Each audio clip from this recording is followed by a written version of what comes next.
ይሄ ፕሮፌሽናል የወንጀለኞች አዳኝ ነው እና ምንም በትክክል ማደን የሚችል ከሆነ $100,000 ያሸንፋል። እስከ እኩለ ሌሊት ድረስ ሰዓት አለው። እኔን መያዝ ከቻለ ከጀርባ ያለውን ቦርሳ ይወስደዋል።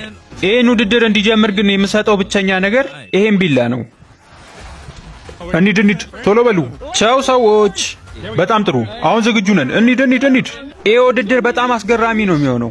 ሄሊኮፕተር አዘጋጅቻለሁ፣ በጣም ብዙ መኪናዎች እንዲሁም ሌሎችን ነገሮች አሉ። በፍጹም እኔን ሊይዘኝ አይችልም። ገባችሁ? አዎ ገብተናል። እንሂድ። እውነት ለመናገር ሰዎች ቦርሳውን በቀላሉ ወስድበታለሁ። ቆይ ያ ነው አይነሱ? አዎ እየደረስንበት ነው። ቶሎ በሉ። በጣም መፍጠን አለብን። ከጀርባችን ነው ያሉት። እንሂድ። እየሄደ ነው። እንሂድ። ሰዎቹ እየነዳውት ያሉትን መኪና ያውቃሉ። ስለዚህ አሁን ቀርቦ ወዳለው መኪና መሸጫ በመሄድ አዲስ መኪና እንይዛለን። ሰዎች አሪፍ ዜና አለኝ። የእሱን ስልክ መከታተል እችላለሁ። ስለዚህ የት እንዳለ እናውቃለን። እንከተለው። እንሂድ። ይሄን $100,000 እንውሰድበት። አዲስ መኪና ልንወስድ መሆናችንን አላመንኩም። ቀድሜ ያሳውቂያችሁ ነበር። መኪናው ተዘጋጅቷል አይደል? አዎ በትክክል። ምን ያህል ነው የምከፍለው? $25,000። ይኸው 10,000፣ ይኸው 10,000፣ ይኸው 10,000። በቃ መልሱንም ተው፣ ብቻ ቁልፉን ስጠኝ። ከእኛ ሱቅ ስለተገለገልክ እናመሰግናለን። እየደረስንበት ነው። ፊት ለፊታችን ያለው የመኪና መሸጫ ላይ እንዳቆመ ነው የሚያሳየን። መኪና ቀየረ ማለት ነው። ሰዎቹ ወደ መኪና መሸጫው ነው የገቡት። እናም ጂፒኤሱን ሲያዩት እኔ ደግሞ ከዛ ርቄ እንደወጣው አይተዋል። እናም መኪናውን የሸጠልኝ ሰውዬ ደግሞ መለፍለፉን ጀምሯል። ምን አይነት መኪና ነው የወሰደው? ኪያ ሶል ነው የወሰደው። እሱን ሊገዛ አይችልም። በፍጹም አትዋሽ። ቆይ ጂሚ ጋር ልደውል። ሰላም ሰዎች፣ አዲስ መኪና ገዛ እንዴ? አዎ አድርጌዋለሁ። በጣም አዝኜብሃለሁ። ግን ኪያ ሶል ትገዛለህ? ይሄ ሰውዬ ሚስጥር መጠበቅ አልነበረበትም? ለምንድን ነው እንደዚህ ቀስ እያልክ የምትነዳው? ከፊት ለፊት እኮ $100,000 አለ። ያ ሰውዬ በጀርባው $100,000 ይዞ መሄዱን እስካሁን አላመንኩም። አሁን የማደረገው ነገር ምናልባትም በጣም አስገራሚ ሊሆንባችሁ ይችላል። ይሄ ትልቅ አዳራሽ ከከተማው ወጣ ብሎ የሚገኝ ነው። እናም እዚህ አዳራሽ ውስጥ ትልቅ ካዝና አምጥቻለሁ። ባንክ ውስጥ ከሚገኙት ካዝናዎች ጋር ተመሳሳይ ነው። አሁን ውስጥ ገብተናል እና ራሳችን ላይ እንዘጋለን። አትጨነቅ፣ እኔን እመነኝ። እሺ። አሁን እቅዴ እስከ እኩለ ሌሊት ድረስ እዚህ መቆየት ነው። እናም $100,000 ማትረፍ። እውነትህን ነው? ምናልባት አቅጣጫው የሚያሳየው እዚህ ጋር እንደሆነ ነው። ያውና መኪናው። አዎ እዚህ ጋር ነው። በቃ እዚህ አዳራሽ ውስጥ ነው የተደበቀው። እዚህ ውስጥ ካዝና ምን ያደርጋል? ካዝና ውስጥ ገብቶ ነው። አዳኙ ሰውዬ ትሰማኛለህ? አዎ እንኳን ደህና መጣ ወደ ካዝናዬ። ይሄ ዓለም ላይ ከሚገኙ ጠንካራና አስተማማኝ ካዝናዎች መሃል አንዱ ነው። ምን? ቆይ ከየት ነው ያመጣው ይሄን ነገር? ከባንክ ነው የገዛሁት። ምናልባት እያሰብክ ሊሆን ይችላል እንዴት እዚህ ውስጥ ገብቼ ሊያዘው ብለህ። አላቅም፣ እሱን ራስህ አስብበት። እሺ መንገዱን እንዳወቅኩ ያልቅልሃል ጂሚ። በጣም ጥሩ። በባለፈው ይህንን ጥያቄ ጠይቄ ነበር። ብዙ ሰዎች መልሳችሁን አስቀምጣችኋል። አሁን አሸናፊውን ለያለን። የዛሬው አሸናፊያችን የኛው አካውንት ነው። ቴሌግራም ላይ አናግሩኝ። በዛሬው ቪዲዮ ጥያቄ ይኖረናል። እነዛ ሰዎች ያላወቁት አንድ ነገር አለ። እዚህ ክፍል ውስጥ ድብቅ የሆነ መውጫ ቦታ አዘጋጅተናል። እናም ታሪክና እኔ ከጀርባ በኩል ወጥተን አምልጠናል። በዚህ መሃል ነበር መኪናችንን ለማስነሳት ስናስብ ቦርሳዬን እንደረሳሁት ያስታወስኩት።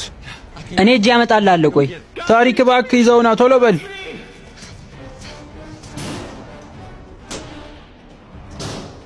አሁንም እዛው ነው ያለው ግን እኔ እንጃ ድምፁ ጠፋ። ዙሪያው ማየት አለብን። ተንቀሳቅሷል መሰለኝ። ከጀርባ በኩል እንሂድ። ቶሎ በሉ። ጂሚ ቃል ግባልኝ። በፍጹም ይሄንን ቦርሳ ከዚህ በኋላ ጥለ መውጣት የለብህም። በጣም ፈርቼ ነበር። አሁን ቦታውን ለቀን በዚህ ትልቅ መኪና ተንቀሳቅሰናል። እነሱ ግን ያወቁ አይመስለኝም። ስማ ሰውዬ፣ በዚህ በኩል አምልጦ የወጡ ይመስላል። እስኪ ውስጥ እንግባና እንየው። ለማንኛውም የሆነ ነገር ልናገኝ እንችላለን። ኮምፒውተር አስቀምጦ ነው ሄዶ። ለምንድን ነው እናንተ ሞኞች? በፍጹም እኔን ልትዙኝ አትችሉም። እስካሁንም ያንን ካዝና እየደበደቡ ነው ብዬ አላስብም። ምክንያቱም ስንቀሳቀስ ስልክ ላይ ያሳያቸዋል። ታሪክ መፍጠን አለብህ። ሰዎች ሰዓት እያባከንን ያለ ነው። መጠቆሚያው እንደሚያሳየው ከሆነ እሱ ሄዷል። ተው እንጂ ሲታይ አሪፍ ስፒከር ይመስላል። ለምን ትሰብረዋለህ? እንሂድ። እንዴ አሁንም መኪናውን ቀይሮ ነው ሄደው። ይኸውና ቲያትር ቤቱ እዚህ ነው የምንሆነው። እባክህ አንተ መኪና አሳልፈኝ፣ ከኋላ የሚያባረኝ ሰው አለ። በቃ እዚህ ጋር ቁመው፣ እንግባ። ማስክ ማድረግ አይጠበቅብኝም፣ ምክንያቱም ሙሉ ቤቱን ነው የተከራየሁት። እስኪ ያንን ጽሑፍ አንብበው፣ ምን እንደሚለው። ያኛው ይኸው ዙም አድርገው። እንደሆነ ሰው መጣ። ቆይ ና። እነሱ ናቸው እንዴ? ማንም ሰው ቢሆን ሊያየን አይገባም። ተመልከት ታሪክ፣ በዚህ በኩል ሚስጥራዊ በር አለ።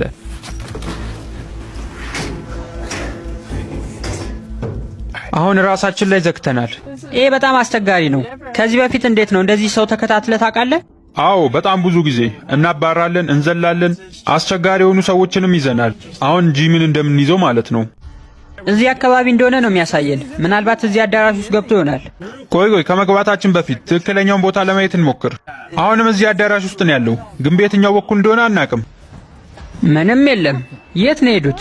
ሰምተዋል? ወይኔ ፈጣሪ! እንዴት ነው እንደዚህ የጠፋብን? ሸውዶን እንዳይው። ካርል ይላል እዚህ ጋር። ምንድነው የጻፉ? ሊፍቱ ወደ ላይ እየወጣ ነው። አረ ተመልከት፣ የደሴቱን ቪዲዮ እዚህ ጋር ተከፍቷል። አዎ እዚህ ውድድር ላይ ነበርን እኮ። አይሆንም። ለምንድን ነው የሚያስታውሱኝ? ጣራውን ተመልከቱ ይላል ጽሑፉ። ሰዎች እንሂድ። መጠቆሚያ የሚያሳየው አሁንም እዚህ እንዳለ ነው። ይህንን ክፍል ፈትሸውት ሄደዋል። አሁን ጣራ ላይ እንዳለው አስበው ወደዛ እየሄዱ ይመስለኛል። ግን እነሱ ያላወቁት አንድ ነገር፣ እኔ ከቤቱ በላይ ሳሎን ከቤቱ በታች ነኝ። ሙሉ አዳራሹን ተከራይቶት ነው እንዴ? ምንድነው? ባዶ ነው እኮ። ገንዘቡን ፈልጓለሁ። ቶሎ ውጡ፣ ቶሎ በሉ። ጂሚ! የህንፃውን የሴኩሪቲ ካሜራዎች እያየው ነው። አሁን ሁሉም ያሉት ላይ ነው፣ ጣራው ላይ ወጥተዋል። ስለዚህ አሁን እኛ የምንሄድበት ሰዓት ነው ይመስለኛል። ድጋሚ ሸውዶናል። እስኪ በዛ በኩል እንሂድና ከዛ ወደ ውስጥ ተመልሰን መግባት አለብን። ምናልባትም እያየን ሊሆን ይችላል እኮ። ሰዎች፣ ምልክቱ እየተንቀሳቀሰ ነው። መውጫ በሩ በዚህ በኩል ነው። በካሜራ እንዳየሁት ከሆነ ሁሉም ያሉት ጣራ ላይ ነው። ወይኔ! እንሂድ። ከየቱ ጋር ነው እየጮሁ ያሉት እነዚህ አላርሞች?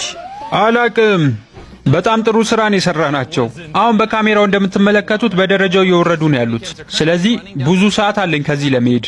ግን ማንኛውም ሁኔታ ላይ ብንሆን መፍጠን አለብን፣ ምክንያቱም አንዴ ወደ ኋላ ከቀረን ገንዘቡን ይወስዱታል። አንድ ነገር ግን ልንገራችሁ፣ ይሄ ገና ጅማሬው ነው። እናሰቃያቸዋለን።